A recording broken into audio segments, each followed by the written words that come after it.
Bonjour à tous. Bonjour. Merci d'être venus si nombreux. Ça fait plaisir. Donc aujourd'hui, on est venu pour vous parler des nouveaux paradigmes de la VR. Effectivement, à la croisée pour nous du théâtre, des jeux et du cinéma. Je vais vous parler très très rapidement de ce qu'on fait chez DV. En fait, on a 4 activités différentes chez DV aujourd'hui. On a une activité qui est l'activité historique, une activité de prestation de services centrée autour de l'innovation, où on accompagne des marques, des producteurs, enfin, toutes sortes de personnes différentes pour mener à bien les projets d'innovation. On a une activité qui devient notre activité principale, hein, qui est une activité de studio, où on fabrique du contenu original, toujours dans le cadre de l'innovation. Donc, c'est plutôt autour des nouveaux usages, des nouveaux dispositifs. Donc, ça peut être de la VR et de la R, mais ça peut aussi être d'autres choses, de l'interactif, etc. Et puis ensuite, on a 2 autres activités. Une activité qui est une activité où on fait du développement de produits. On a tendance à beaucoup innover dans le cadre des productions. Et cette entité-là a pour vocation de prendre ces bonnes idées, de les packager et de les offrir sous la forme de licences. Et enfin, parce que je pense que vous êtes tous au courant, le marché du location-based en VR se développe très rapidement. C'est un marché qui est très porteur aujourd'hui et où il y a un modèle économique qui est, on va dire, qui commence à rentrer dans une phase de rentabilité, enfin, qui commence à être juste. Donc on a mis en place une franchise qui permet d'avoir une solution clé en main pour animer un lieu dédié à la réalité virtuelle. Donc à la fois le hard, le soft, la maintenance, le marketing qui va autour, etc. Pour que ce soit simple de fabriquer un lieu dédié à la VR.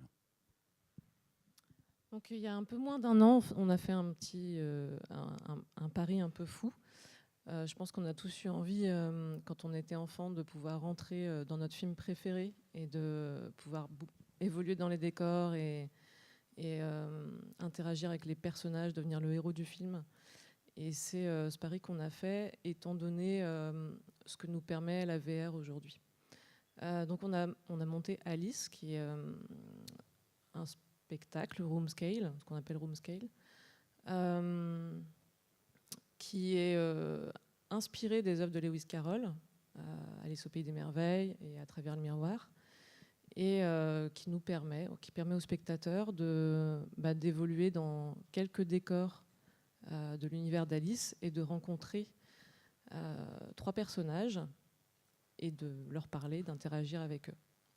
Donc cette œuvre, c'est un prototype plutôt.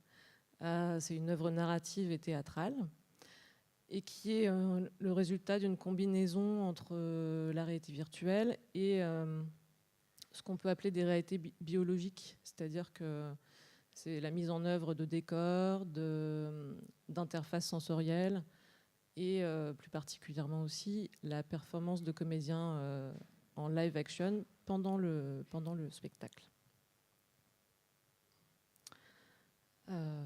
Voilà. On va passer.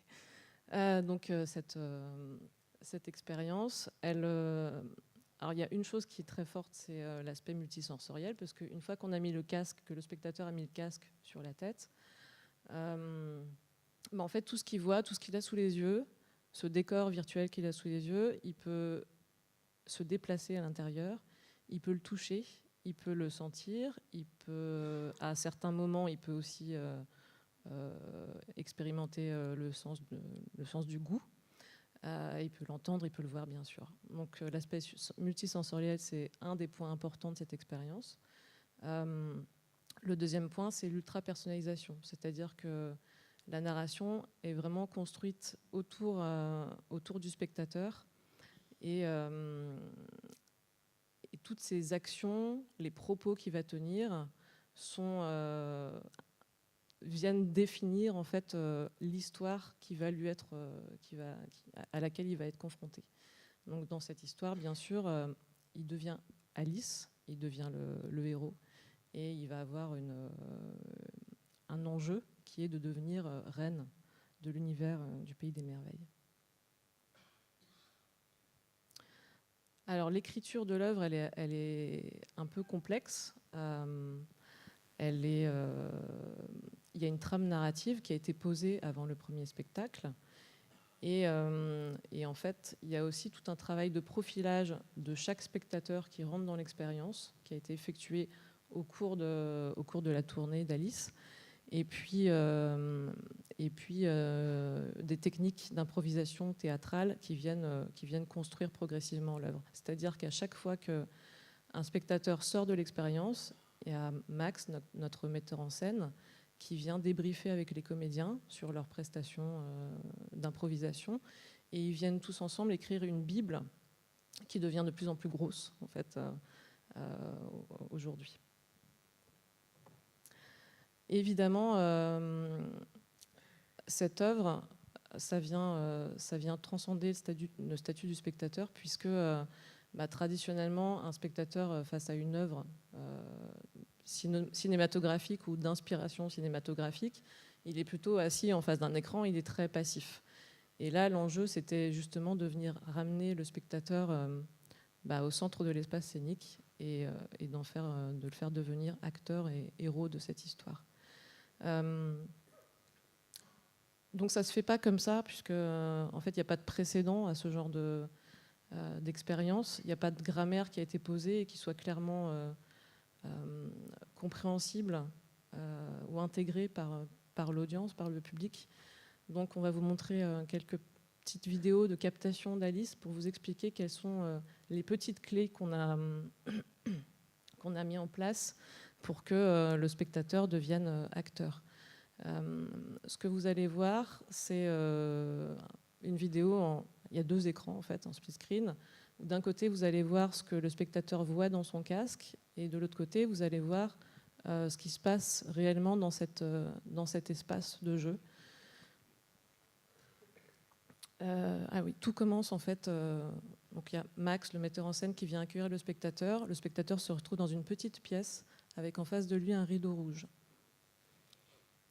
Il reçoit les premières consignes de Max, et puis il met le casque, et puis il se retrouve toujours avec ce même rideau rouge dans l'espace virtuel. Le rideau rouge s'ouvre et il a face à lui une boîte.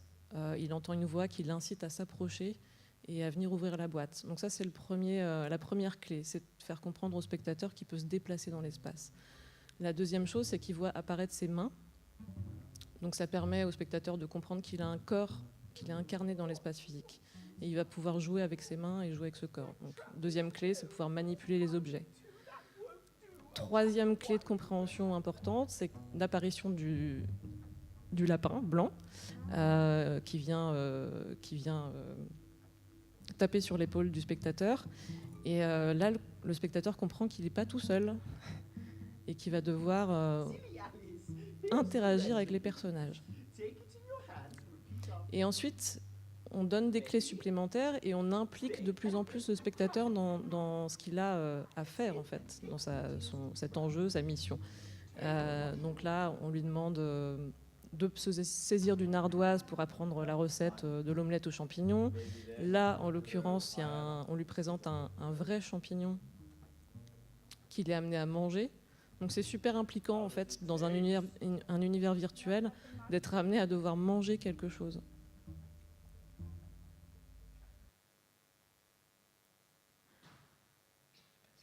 Donc ça, c'est ce qui concerne un peu les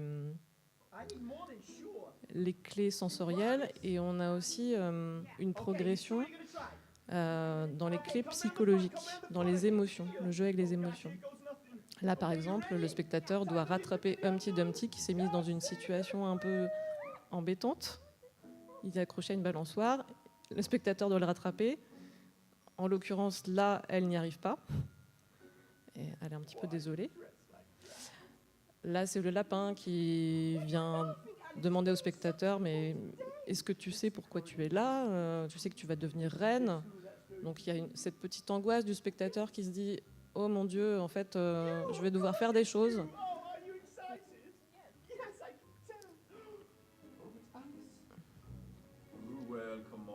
Et là, c'est le troisième personnage, c'est la chenille. Donc...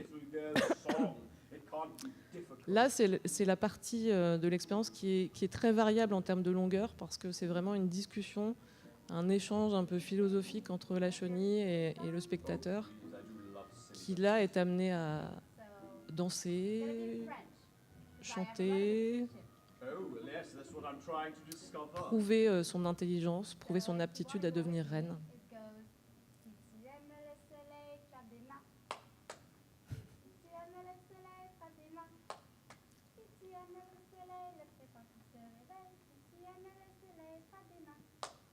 Let's go again. Stand up straight and speak louder. I can't hear a word you're saying when you're stood right in front of me.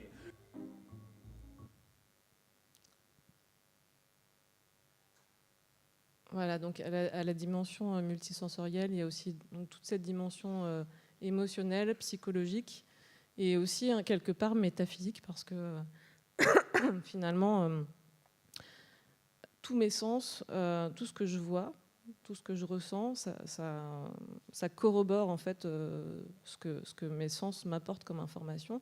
Et finalement, ça amène le spectateur à se demander quelle est la nature des personnages qu'il a en face de lui et quelle est la nature de l'univers dans lequel il évolue. Donc, Alice, en fait, c'était un prototype qui a été montré à Cannes et on a eu la chance d'être sélectionné, en tout cas d'être invité dans pas mal de festivals. Et on a pu récupérer beaucoup d'informations, beaucoup d'enseignements par rapport à cette tournée, parce qu'on a rencontré des publics très différents, donc européens, aussi sur le territoire américain, et puis on a eu aussi des publics asiatiques. Donc les retours des spectateurs sont bons.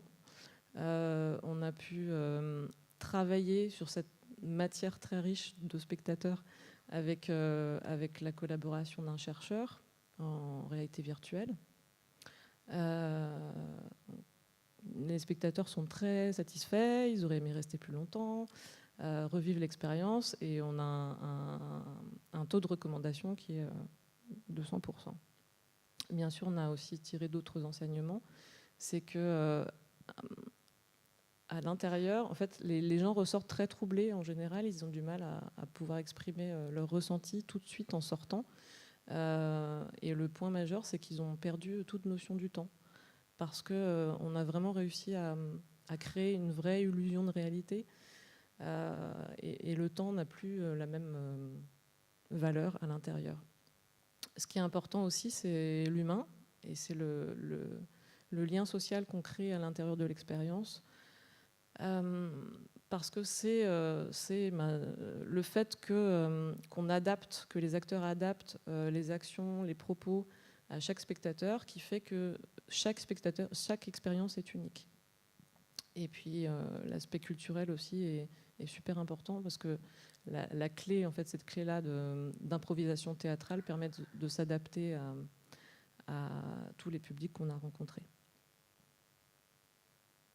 Et je vais laisser Antoine intervenir plutôt sur la partie marché, parce qu'on a rencontré, en plus du public, évidemment, beaucoup d'acteurs de la VR.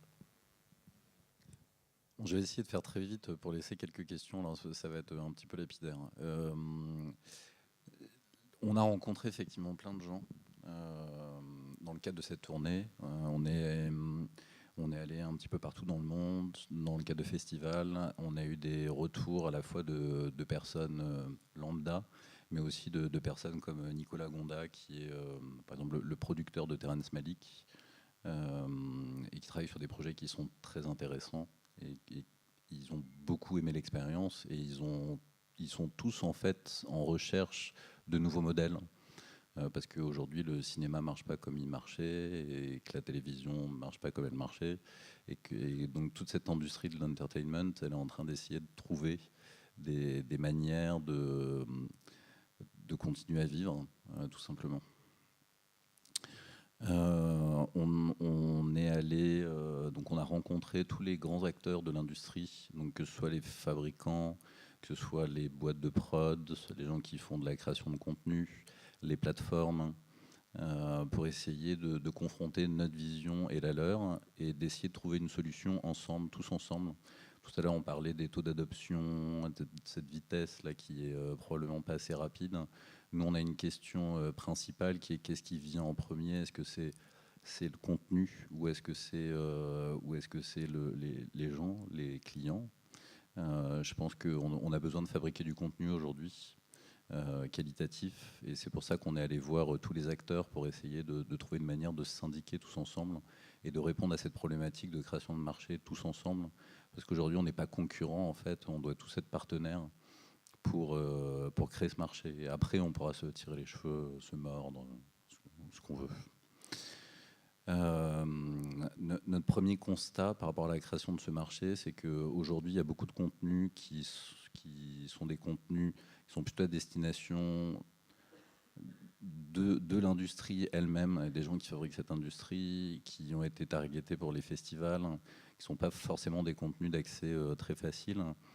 Donc aujourd'hui, on a besoin de construire du contenu qui va trouver du public. Et un des constats, c'est que l'IP est fondamentale et la production value est fondamentale. Donc si on peut aller voir un contenu dont on connaît l'IP, je sais pas, un Batman, un Ghostbusters, etc., forcément on va avoir accès à un public plus large. Si on a des têtes qui sont connues, des acteurs qui sont connus, des voix qui sont connues, un réalisateur qui est connu, forcément on va avoir plus de facilité à toucher un public large. Donc ça c'est le premier constat. Donc on a beaucoup chassé, on est revenu de Los Angeles avec un panier bien rempli, avec de superbes IP. Le deuxième constat, c'est qu'aujourd'hui le marché s'articule beaucoup autour du location-based. Donc le cinéma VR qui a commencé, puis les premières salles d'arcade VR, des parcs d'attractions qui commencent à faire des expériences autour de la réalité virtuelle. Donc c'est le relais de croissance aujourd'hui. Maintenant, on est dans la première phase, et cette première phase, elle est compliquée parce qu'il n'y a pas suffisamment de lieux pour avoir un modèle économique comme le cinéma. Parce que une belle expérience de réalité virtuelle, ça coûte en gros le même prix qu'un joli film de cinéma, et qu'aujourd'hui on n'a pas le même nombre de salles d'arcade qu'on a de nombre de cinémas, donc on ne peut pas toucher le même public. Donc on est vraiment à un moment qui est un peu compliqué. Le troisième constat, c'est qu'il y a un renouveau du théâtre aujourd'hui, principalement, ça n'a pas trop touché Paris. Mais si vous allez à Londres, par exemple, vous verrez qu'il y a de plus en plus de spectacles de théâtre immersif qui a complètement révolutionné le genre. Et à New York, à Las Vegas, à Shanghai, c'est partout des endroits où on peut faire du théâtre immersif. Aujourd'hui, il y a beaucoup de projets qui se développent autour de cette approche de théâtre immersif et de la réalité virtuelle. Donc c'est notre troisième constat. Donc les problématiques du location based, mais j'en ai déjà parlé, donc c'est la gestion de la capacité, la programmation des contenus, forcément et le retour sur investissement, mais c'est ce que je dis tout à l'heure de manière un peu différente. Pour nous, il y a une autre voie que celle de ce mass market du location based, une voie qu'on peut commencer à explorer dès maintenant.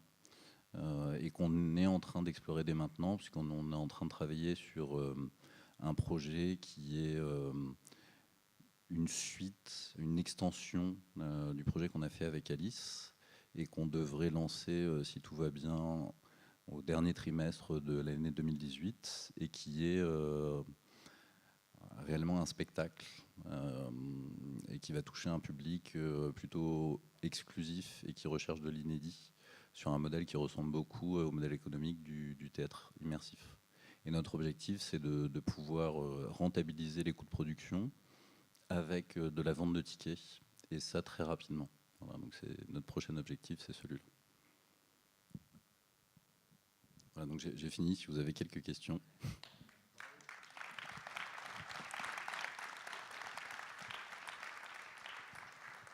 Alors, ce sera une seule question, comme tout à l'heure, je suis désolée. On est un peu short au niveau du temps.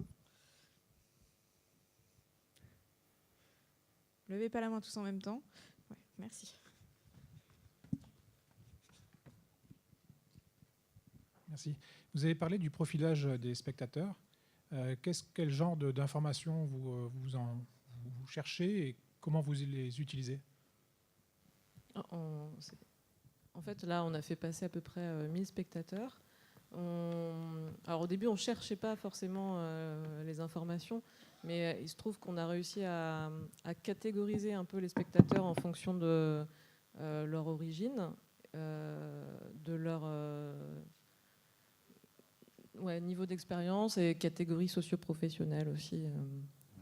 On peut peut-être raconter un petit peu, mais effectivement, il se trouve que les enfants et les personnes âgées, étonnamment, sont très très à l'aise dans l'expérience et très participatives. Elles prennent beaucoup de plaisir. Et voilà. Et les gens de la VR sont notre plus mauvais public parce qu'ils cherchent plutôt à savoir comment on s'est construit et plutôt que de rentrer dans le jeu. Voilà, la culture est très importante aussi. Alors après, ça a fait l'objet, on a deux projets de recherche, sujets de recherche autour de tout ce qu'on peut apprendre. Mais effectivement, la culture est fondamentale. Le pire public est le public français, qui a tendance à se mettre très en retrait, à mettre ses mains dans les poches et puis attendre qu'il y ait quelque chose qui se passe. Et c'est pas un public qui est très actif. Quand on est allé au Canada, par exemple, on a vu des francophiles, donc c'est possible de parler français, d'être actif. Encore un niveau au-dessus, il y avait les Américains, forcément, parce que les Américains ont beaucoup plus de facilité à s'immerger dans une expérience nouvelle et à devenir acteur. C'est quelque chose d'assez simple pour la culture américaine. Et encore plus participatif, il y avait le public asiatique et principalement chinois, qui a une volonté, là pour le coup, très forte de devenir quelqu'un d'autre, de pouvoir s'immerger dans la peau d'un personnage qui n'est pas le leur. Donc ça c'était un point très important. Après, on fait beaucoup de profilage, effectivement, pour adapter l'expérience. On essaie d'apprendre le plus possible sur les gens qui sont déjà passés pour pouvoir leur reconstruire des expériences qui sont vraiment très pertinentes. Et le niveau d'expérience en réalité virtuelle est aussi une clé, parce qu'il y a toujours une partie d'interaction. Donc l'interaction physique, par exemple, à partir du moment où on est à l'aise, on peut faire des jeux peut-être un petit peu plus compliqués de manipulation, etc. Donc le profilage est fondamental pour toucher le public qui nous intéresse et qui va rechercher quelque chose de très exclusif, de très personnalisé. Merci beaucoup. Merci à vous.